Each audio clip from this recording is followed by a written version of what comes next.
Hello! So, update ko lang ang aking solar living life. Ayun pa din yung aking ayos at ang aking crochet. Dito pa rin ako nagwo-work sa aking dining table. Ayan. Tapos, for today's video, dumating yung order ko. Ayan. So, ito. Upuan niya. Ganito. Monoblock. For only 100 pesos ko lang siyang nakuha. Tapos yung kasama niyang trash bin ay 12 pesos.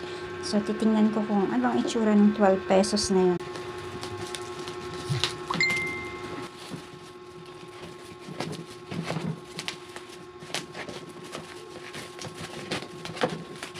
Hindi kaya ito?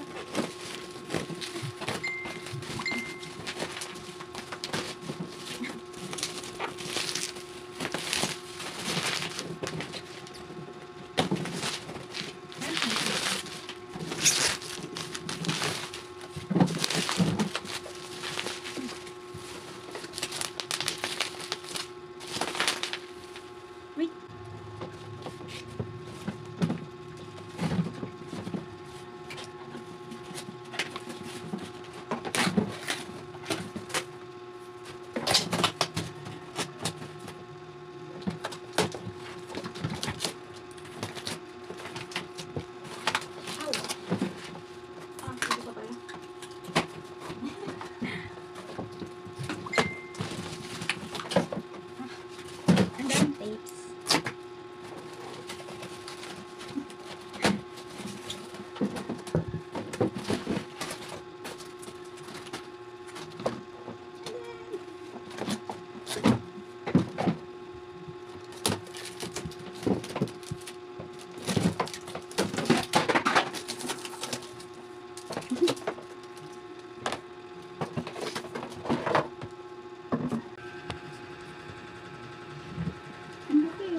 So, eto na siya. Ito, 100 pesos ko lang itong nabili. Ito naman, binili ko to sa dito lang sa market. Market dito sa lugar na to. Parang sa 300 to. Yeah. Tapos ito, 100 pesos lang. Sa Shopee, abangos tayo ng mga sale. Tapos ito naman, oh, ang cute niya. Ba? Oh, may takip. Tapos ito, 12 pesos. Oh, saan ka pa? Saan ka pa makakabili ng ganito? 12 pesos lang. Free shipping pa. Oh, diba? Meron akong may basurahan na may takip. Kasi yung dati kong nabili, ito. Mas mahal pa yan kaysa dun.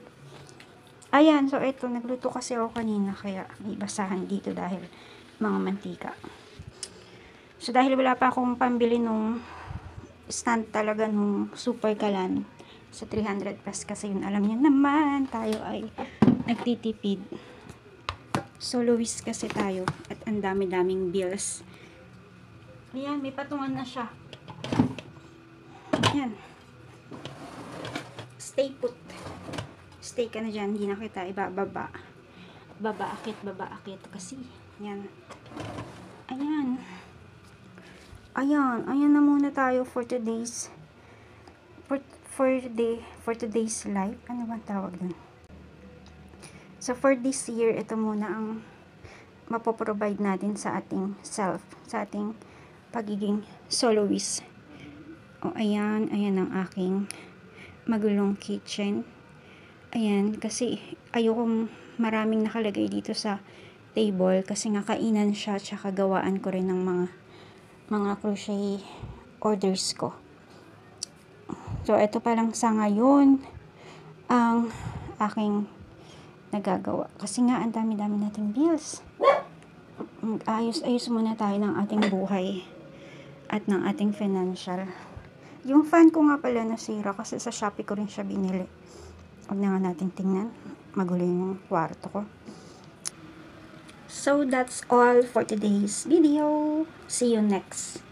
So, disclaimer nga lang pala. So, this videos ay documentary ko lang sa aking self, sa progress ng aking business, and sa bahay. Actually, pang 3 bahay ko na itong narentahan. First na nagrenta ko, Cavite area. Second is Bulacan. And then ito, next ko na ay QC. So, dito lang tayo. Dito lang ulit ako makakapag-vlog. Pero nung nasa Bulacan ako, may mga previous videos ako. So, surely, if you watch this at gusto mong ma-remember yung mga times mo, mga times na ayun, nag-i-start ka. At ito yung second start ko na. Sana po ay last start ko na to sa aking buhay. sa pagiging solo living vlog. So, sana ito na yung last na magi-start tayo. Ayan. Back to zero kasi kaya ganyan muna ulit yung aking mga gamit. So, yung mga previous, kasi marami na akong na-set up at naipundar. So, ngayon, eto muna ulit at yung aking room. Next time na lang kasi. Maano pa. So, yan, nakapagkabit ako ng wallpaper. Ayan. At dito rin, door. Ayan. Meron akong, before video. Before na wala pang mga wallpaper na yan. Ayan, may mga video ako yan. Pati yung CR, pasilip natin yung CR. Go!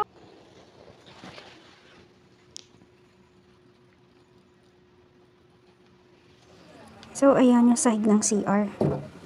Tapos nilagyan ko rin siya ng wallpaper. Ayan, di ba? Ayun, ayan, salamin.